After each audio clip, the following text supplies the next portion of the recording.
সত্যি বেহুলার পথে যেতে চাও করালি দিদি? রাখো এসব বুজরুকি। আমি এ দেহ কাউকে দেব না।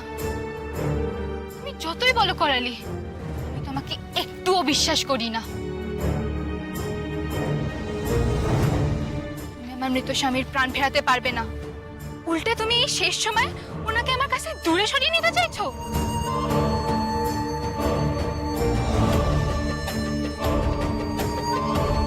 করালি দিদি এবার কি করবে লোকটা? পদ্ম দিদি তো ছোট জমিদার মশাইকে ছাড়বে না বলছে। আমি কি করব রে লোকনাথ, তুই আমায় বলে দে আমি কি করব। ওনার প্রাণ ফেরানোর জন্য যে আমি সবকিছু করতে রাজি আছি। শান্ত হও করালি দিদি, আমি কিছু একটা উপায় ঠিক বের করব। ছোট জমিদার মশাই ঠিক ভালো হয়ে উঠবেন হয়তো।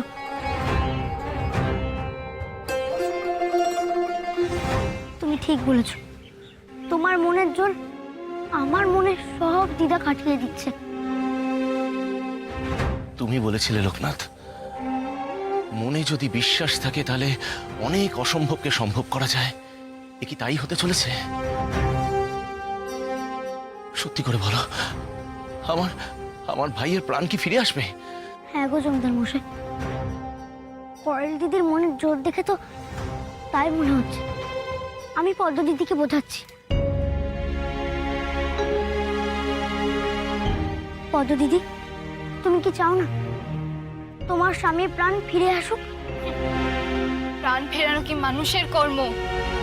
ভগবান সহায় থাকলে মানুষের পক্ষে সব সম্ভব হয় গো। না, আমি বিশ্বাস করি না করালিকে। আমার স্বামীকে আমি ওর হাতে ছাড়বো না। আমার অধিকার আছে আমার স্বামীর ওপর। আমি সেই জোরেই বলছি।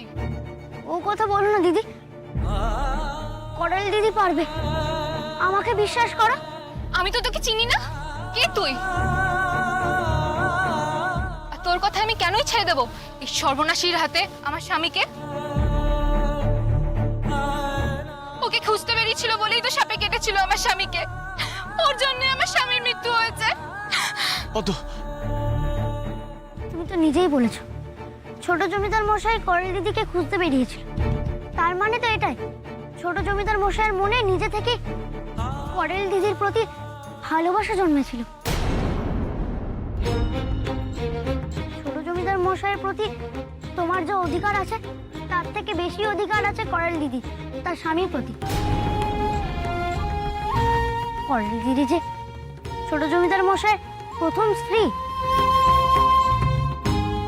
এই অধিকার তুমি কেড়ে নিতে পারো না।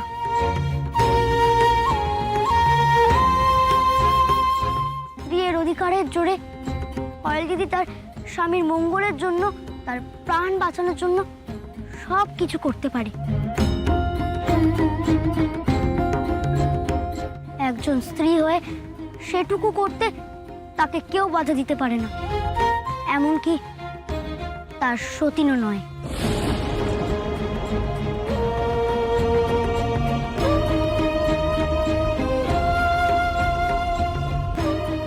তোর করালি দিদিকে ত্যাগ দিয়েছিলেন আমার স্বামী, অস্বীকার করেছিলেন তাকে।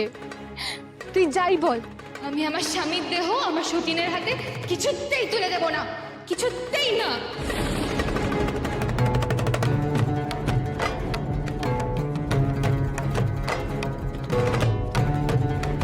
বেশ, তবে এর বিচার গ্রামবাসীরাও করুক। হ্যাঁ গো, তোমরাই বলো এখন করালি দিদির কি করা উচিত? নিজের নিজের স্বামীর প্রাণ ফেরানোর জন্য যা করতে চেয়েছিল তাই, নাকি পদ্ম দিদির কথা মেনে ছোট জমিদার মশাইকে এখানে ফেলে রেখে চিরজীবনের মতো তাকে হারানো? শীতের সিঁদুর রক্ষা করার জন্য তোমার মনে যা ইচ্ছে তাই করো মা, যাতে তুমি স্বামীকে হারানোর আগে মনে কোনো আফসোস না থাকে যে তাকে তুমি বাঁচানোর চেষ্টাটুকুও করনি।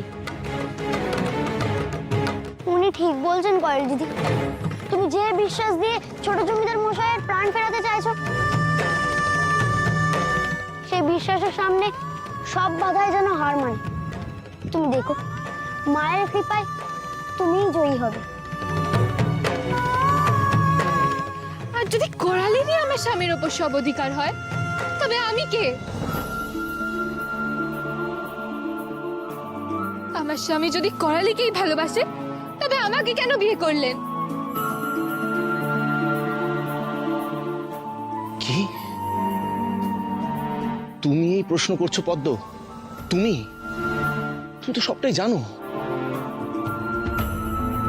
কি পরিস্থিতিতে রাঘবের সাথে করালির বিয়ে হয়েছিল সবকিছু জেনে শুনেই প্রশ্ন করছো।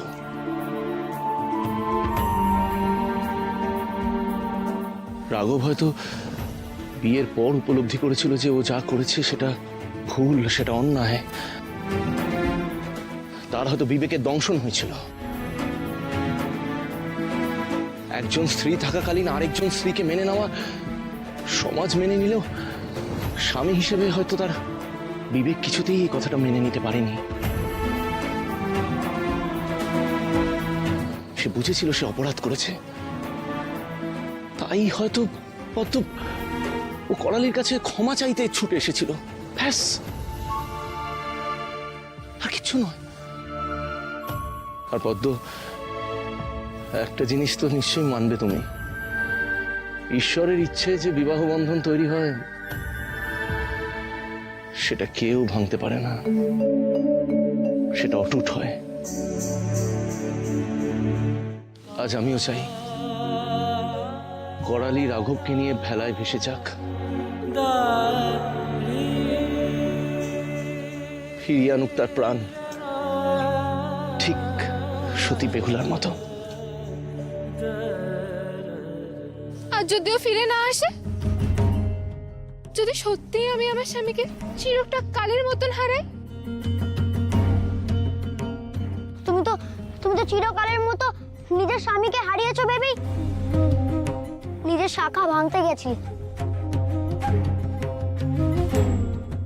তোমার অবিশ্বাসের জোরের কাছে যে করাল দিদির বিশ্বাস জয়ী হবে না, তাই বা কে জানে। ছোট জমিদার মশাই যখন তার মাথার আঘাতে মৃত্যুর সঙ্গে লড়াই করছিলে, তখন তো তুমি তার বাগদত্তা ছিলে। বিধবা হওয়ার ভয়ে তুমি তার সঙ্গে বিয়ে করোনি।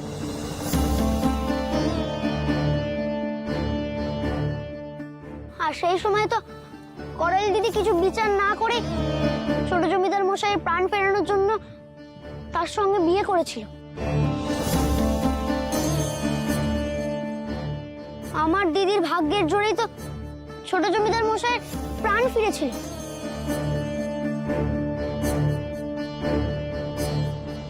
আমি তোমার কাছে অনুরোধ করছি পদ্ম দিদি, করালি দিদিকে ছোট জমিদার মশাইকে নিয়ে যেতে দাও না। তুই কে? এইটুকু ছেলে, তুই আমাকে জ্ঞান দেওয়ার কে?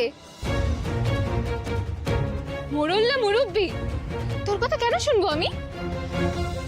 আমি লোকনাথ গো, মায়ের ভক্ত সন্ন্যাসী। তুই মায়ের ভক্তই হ বা যাই হ, আমার স্বামীর ভবিষ্যৎ নির্ধারণ করার তোর কোনো অধিকার নেই। ওইরকম কথা বলো না মা। ওই ছোট সন্ন্যাসী ঠাকুরের অনেক ক্ষমতা, ওর জন্যই তো আমরা কালীঘাটে মায়ের কাছে পুজো দেওয়ার অধিকার পেয়েছি। ছোট সন্ন্যাসী যা বলে তাই হয়। সত্যি কি এমন হতে পারে? ওই কয়ালি কি সত্যিই আমার স্বামীর প্রাণ ফিরিয়ে আনতে পারে? কিন্তু যদি সত্যিই আমার স্বামীর প্রাণ ফিরিয়ে আনে, তবে তো উনি আমাকে নয়, কয়ালিকে নিজের স্ত্রী হিসেবে গ্রহণ করবেন। তখন তখন আমি কি করব? না না, আমিও যাব কয়ালির সঙ্গে।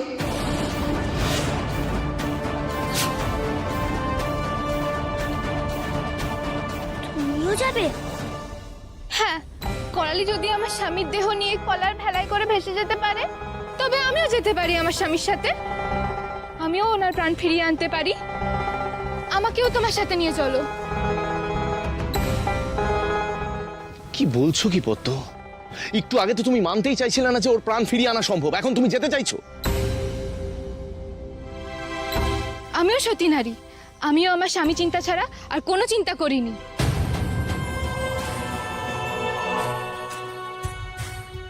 করালি যদি আমার স্বামীর প্রাণ ফিরিয়ে আনতে পারে তবে আমিও পারবো। তুই বল ভাই, আমাদের কি করা উচিত? সে তো খুব ভালো কথা করেল দিদি। দুজন সতী নারী যদি ছোট জমিদার মশাইয়ের প্রাণ ফেরানোর জন্য ভগবানের কাছে প্রার্থনা করেন, ভগবান কি তাদের ডাকে সাড়া দেবে না? তোমরা দুজনে যাও গো, তোমরা দুজন মিলে গিয়ে ছোট জমিদার মশাইয়ের প্রাণ ফিরিয়ে আনো।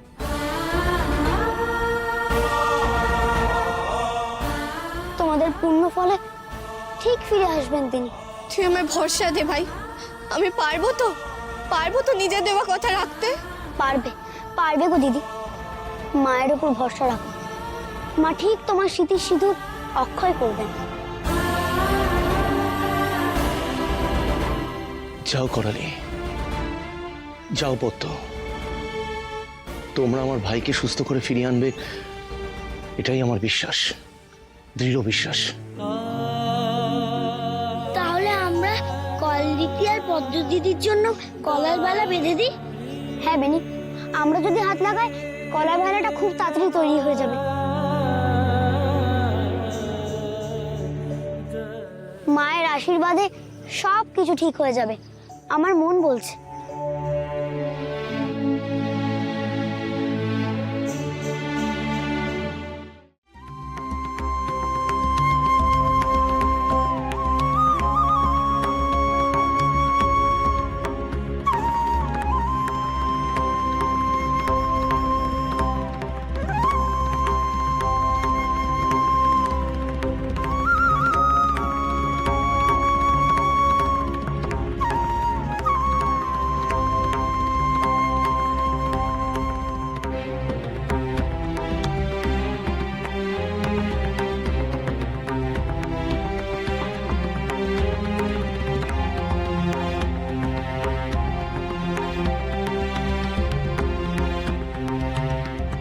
বেনি, আমাদের কিন্তু বড় একটা ভেলা বানাতে হবে। পদ্ম দিদি, করালি দিদি দুজনেই তো যাবে ছোট জমিদার মশাইকে নিয়ে। হ্যাঁ, বড় ভেলাই তো বানানো হচ্ছে, দেখ না।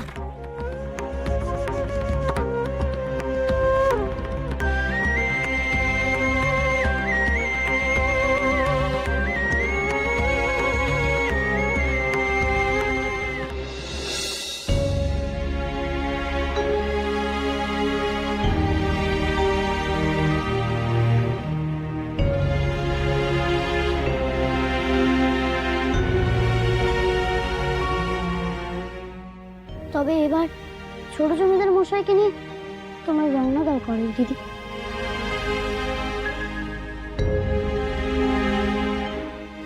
ওই সতী বেহুলার ঘাটের থেকে পায়ে হেঁটে এই ঘাট বেশি দূরের পথ না হলেও এই নদী পথে যেতে গেলে একদিন সময় লাগবে। এখন যদি তোমরা সকালে বেরো, আগামীকাল সকালে তোমরা পৌঁছে যাবে। না গো, আর দেরি করো না, এবার মায়ের নাম নিয়ে তোমরা বেরিয়ে পড়ো।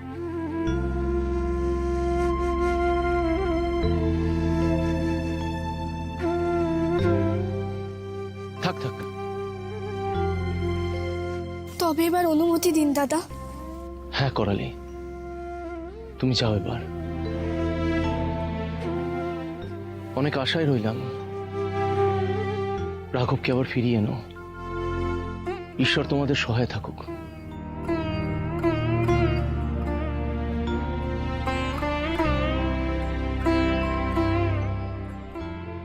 থাক, যাও, তোমাদের সিঁথির সিঁদুরের জোর আমার ভাইকে ফিরিয়ে আনুক।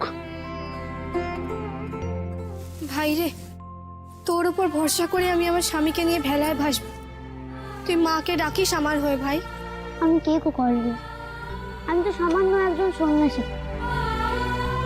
তুমি তো মায়ের সন্তান, মায়ের উপর ভরসা রাখো। মা তো নিজে তোমাকে এই কালীঘাটে নিয়ে এসেছেন, তুমি তো এসেছো তার সেবা করবে বলে। সব বাধা বিপদ তুচ্ছ করে এসেছো তুমি। মা তোমায় ঠিকই আশীর্বাদ করবেন, দেখো। আমাকে বলে দে ভাই, আমি কোন পথে যাব, কোথায় গেলে ফিরে পাবো আমার স্বামীর জীবন? অনির্দিষ্টের পথে যাত্রাও করে দিদি। কোথায় যাবে, কিভাবে যাবে, সে তো আমিও জানি না, শুধু এটুকু জানি মানুষের বিশ্বাসের জোরে অসাধ্য সাধন হয়। সে মন প্রাণ দিয়ে যা বিশ্বাস করে তাই ঘটাতে পারে। ওই যে বলে শুনুনি, বিশ্বাসে মেলায় বস্তু। সেরকম বিশ্বাস মনে রেখো, দেখবে মা নিজেই তোমাকে গন্তব্য স্থির করে দেবেন। মাই সময় মতো বলে দেবেন কেমন করে তুমি তোমার স্বামীর প্রাণ ফিরে পাবে। আমি কি পারবো?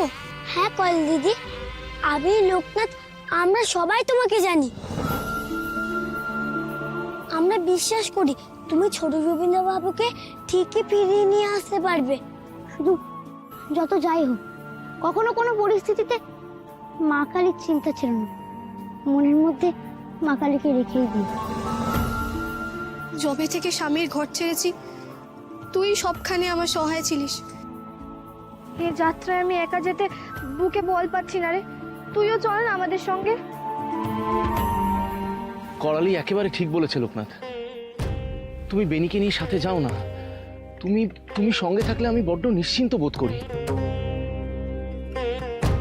না গো জমিদার মশাই, আমি গেলে তো চলবে না। এই যে আমার লড়াই নয়, এ তো একা সতী বেহুলার লড়াই। এই যে মায়ের পরীক্ষা, করল দিদি আর পদ্ম দিদিকে লড়াই করে স্বামী প্রাণ ফিরিয়ে এনে প্রমাণ দিতে হবে নিজের সতীত্বের।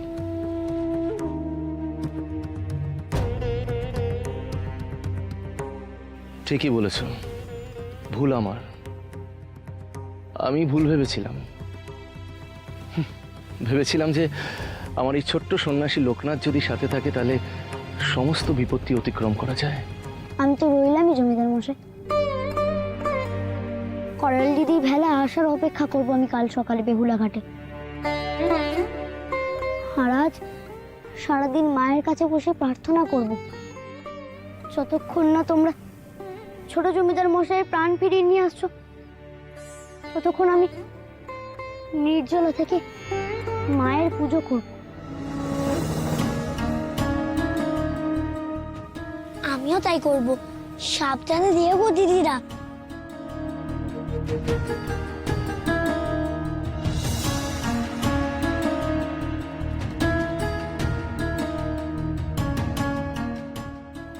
যাও মা করালি, স্বামীকে ফিরিয়ে আনো, সত্যি বেহুলা হয়ে ওঠো। করালি নয়, পারলে আমিই পারবো আমার স্বামীকে বাঁচিয়ে আনতে।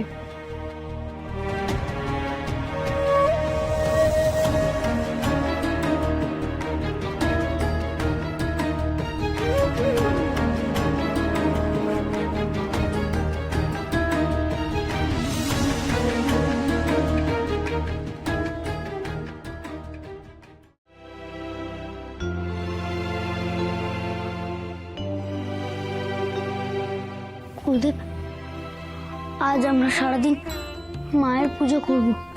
ছোট জমিদার বাবু যেন বেঁচে ফেরে, তাই জন্য মাকে রাখবো। করল দিদি আর পদ্ম দিদি ছোট জমিদার মশাইয়ের দেহ নিয়ে আদি গঙ্গার জলে ভেসে পড়েছে। যতক্ষণ না ওরা ফিরে আসছে আমরা মায়ের কাছে প্রার্থনা করব।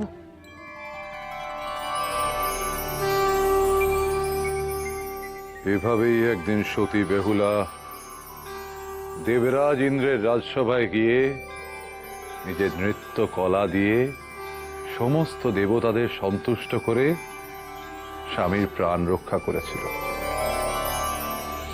জানি না রে লোকনাথ, জানি না করালিমাকে কি করতে হবে নিজের স্বামীর প্রাণ রক্ষা করার জন্য,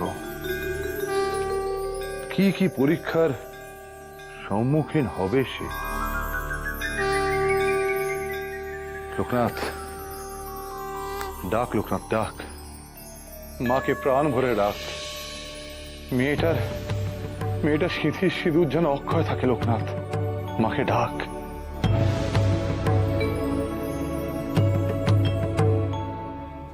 মা, তুমি করল দিদিকে দেখো, এই পরীক্ষায় যেন করল দিদি সফল হতে পারে।